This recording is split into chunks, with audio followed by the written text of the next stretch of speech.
We can credit the philosophical school of Thomas Reid's common sense realism in restoring our certainty in sensory perception, as well as our certainty in what is attested as divinely revealed within the Christian canon of Scripture.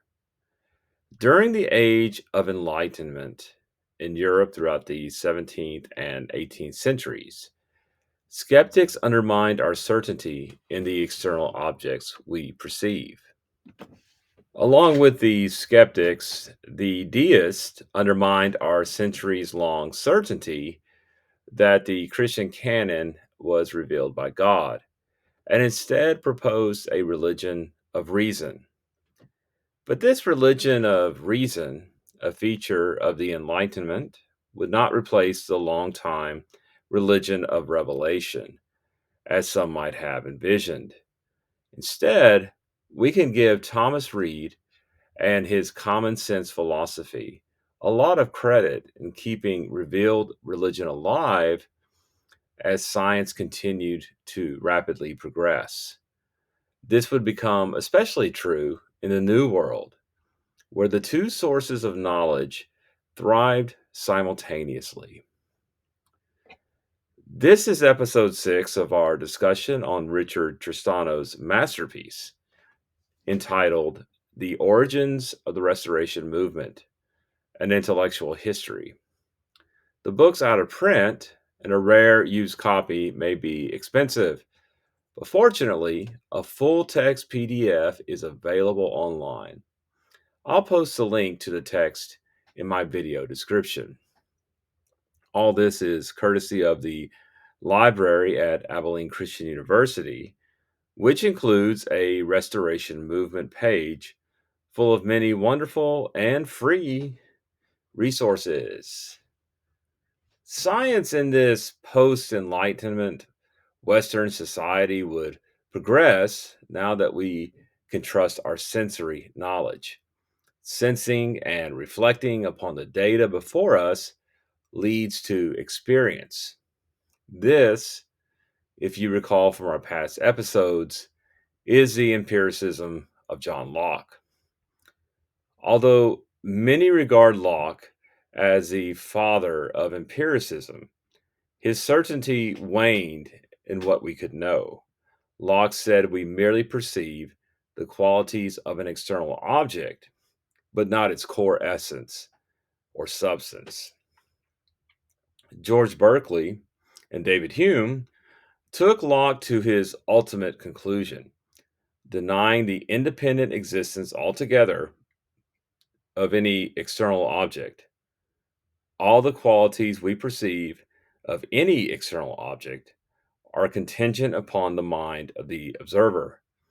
Whatever we perceive, the skeptics argued, are merely complex ideas in our minds rather than mind independent objects. Without our minds, these external objects simply don't exist. Following these skeptics, Reid, the moral philosophy professor of Glasgow University from 1764 to 1781, restored a priori knowledge to the British Isles. A priori knowledge is knowledge that precedes experience. Locke, who died 60 years before Reid began his professorship in Glasgow, denied the existence of innate ideas. Rather, Locke had argued that our minds are a blank slate or a tabula rasa at birth to the exclusion of any a priori knowledge. I discussed Reid's epistemology versus that of Locke in our previous episode. I'm not going to get bogged down in that discussion again, since that's not our purpose here. Rather, I want to reiterate here that Reid restored a priori knowledge of its prominence within the British Isles around the time of America's founding. That context is important to know since many of our ideas dating back to antebellum America have their roots in the intellectual activity of the British Isles. This restored a priori knowledge is what Reid called common sense. Reid not only restored a priori knowledge, but also the average Joe's definition of the word idea amongst the intellectual elite. This is important to know as well because it reestablished our certainty in sensory knowledge. Reid criticized the philosopher's definition of the word idea within his day, arguing that the word should not be identified as the object of thought, but simply rather as a thought or a conception, the way we commoners would have always identified it. Reiterating the common definition of idea, external objects left our minds and regained their independent existence. They no longer existed as a result of our mind's existence. Instead, they were always there, having always been what they truly were, no matter how we perceived them or even whether we perceived them.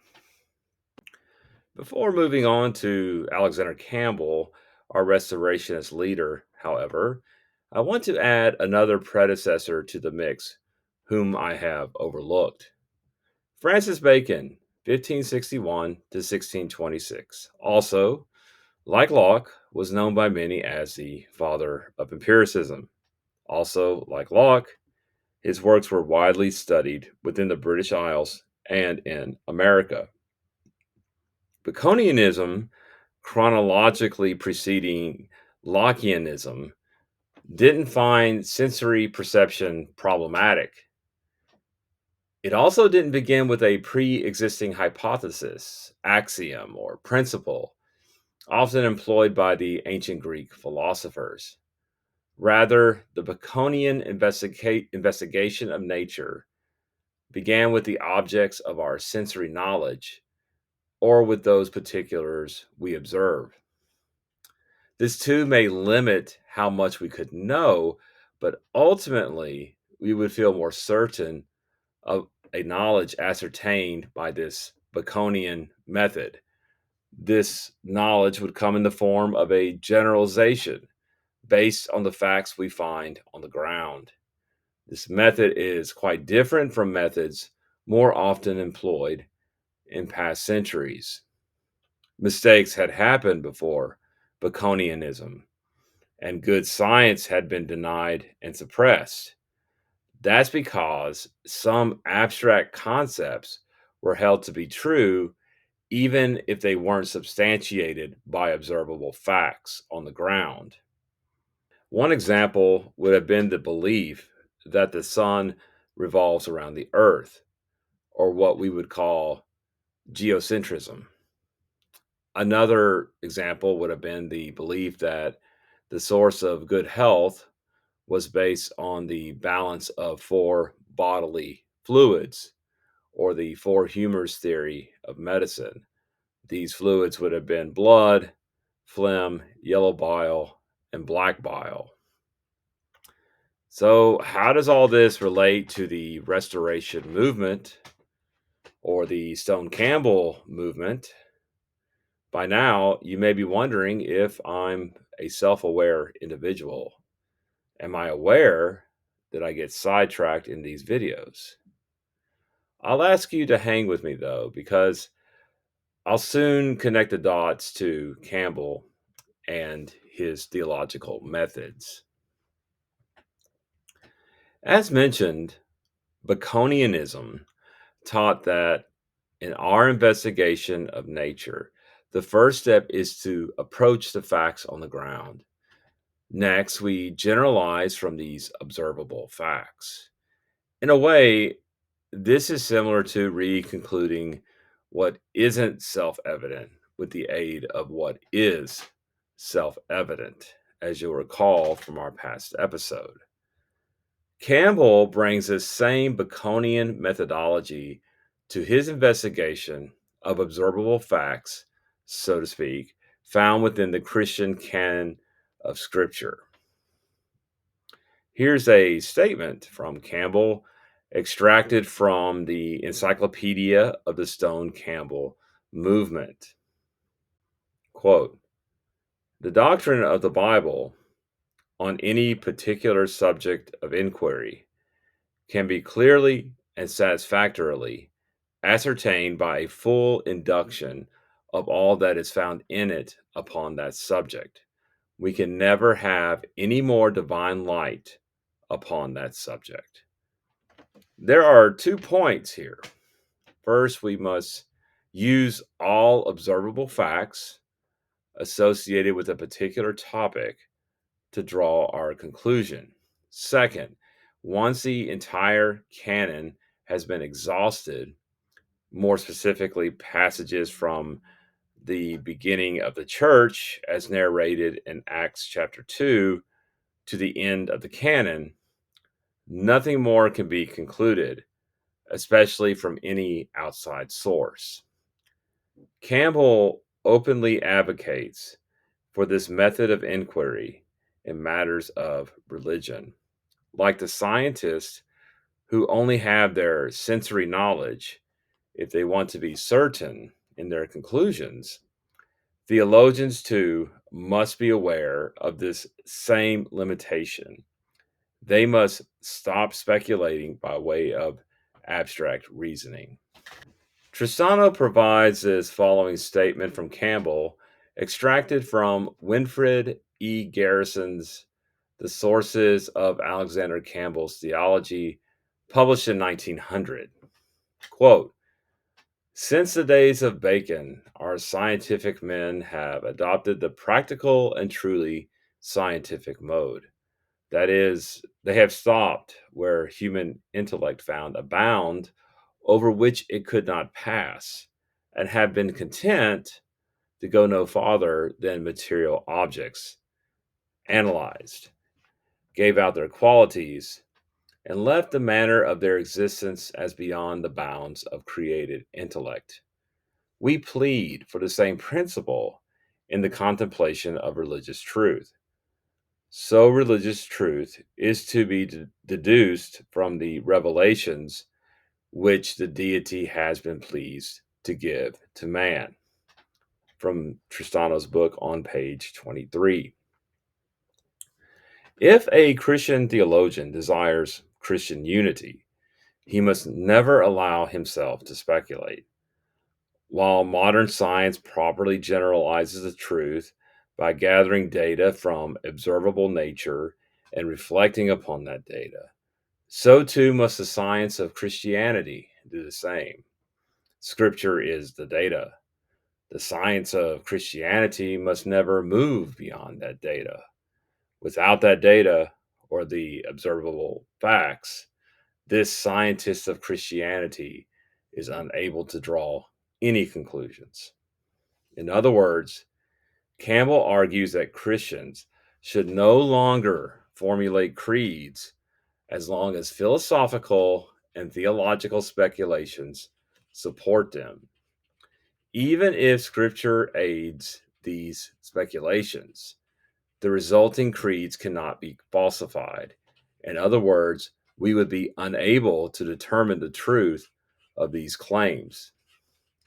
Understanding God and His will in the past by way of philosophical and theological speculation, or by way of abstract reasoning, had been the methodology for centuries.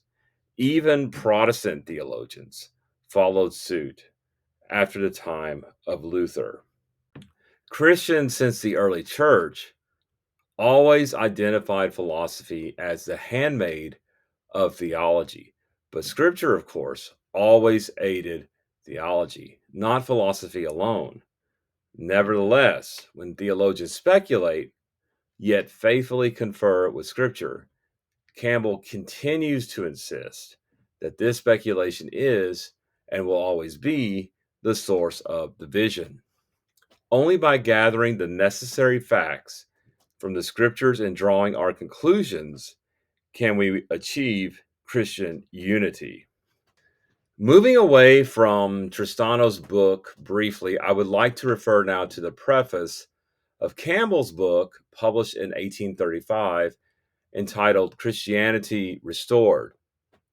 Martin Luther, the Protestant reformer of the early 16th century, was said by Campbell to have, quote, restored the Bible to the world, unquote, with his complete vernacular translation in 1534. Quote, but, unfortunately, at his death, Campbell writes, there was no Joshua to lead the people who rallied under the banners of the Bible out of the wilderness in which Luther died. His tenets were soon converted into a new state religion, and the spirit of Reformation, which he excited and inspired, was soon quenched by the broils and feuds of the Protestant princes and the collisions of rival political interests, both on the continent and islands of Europe.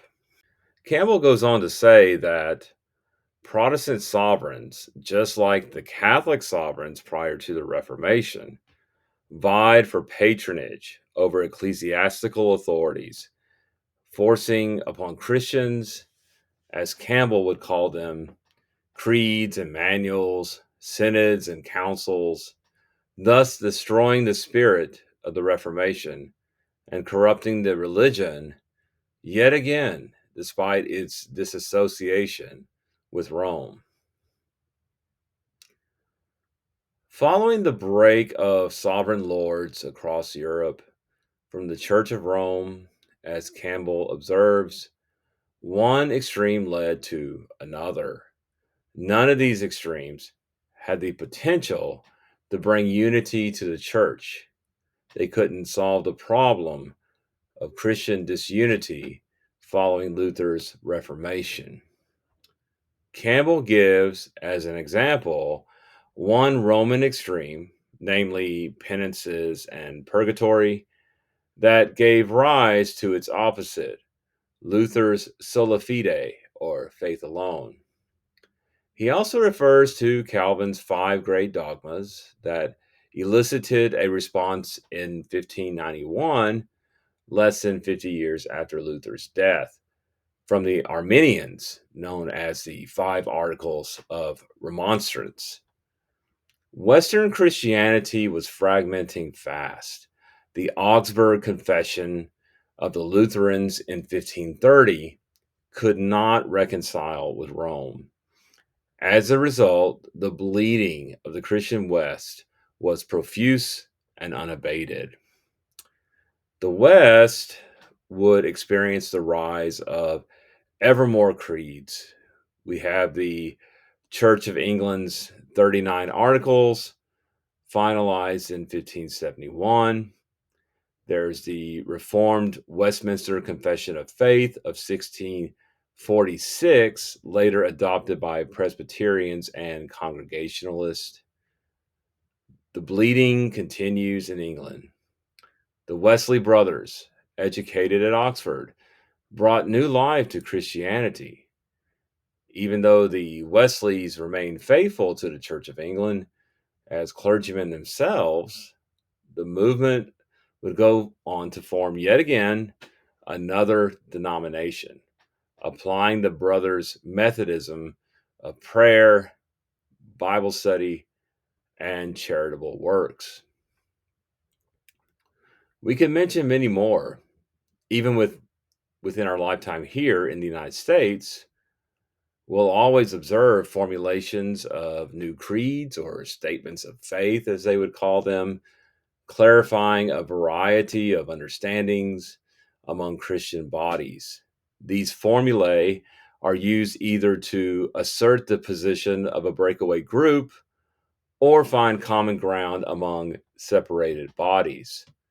But I would venture to say that there will never be a final creed formulated to the satisfaction of everyone, once and for all.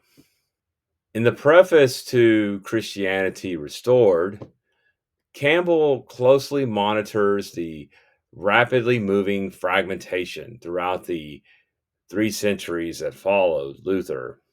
He concludes that the constant formulation of new creeds or the reformulation of already existing creeds will never stop the bleeding. Instead, the only remedy is a return to so-called primitive Christianity.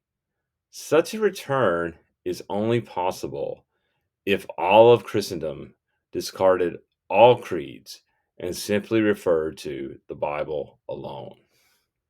Luther nearly achieved this with his sola scriptura. For Campbell, Christians had to take up that fight again. Here I'm speculating, but perhaps Campbell had greater reason for optimism than Luther did in his day, that all of Christendom would finally adopt the doctrine of sola scriptura.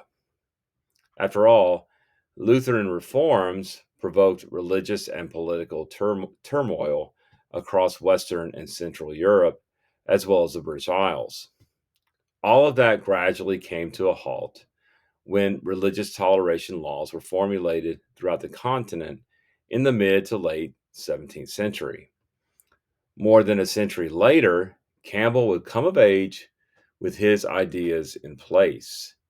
This new tolerance toward differing faiths gave rise to scientific progress in an age of enlightenment, now that the church and state intervene less in intellectual affairs. Protestant theologians like Campbell had little need to fear their sovereign rulers or a church hierarchy. They had more intellectual freedom to draw their own conclusions based on their own observations. Having detoured through Campbell's historical outlook of Christianity, I'll return to his influences in our next episode. We'll delve more deeply into Locke and Reid. Thanks for watching. I hope to see you then. You'll know when I drop the next episode if you subscribe to my channel.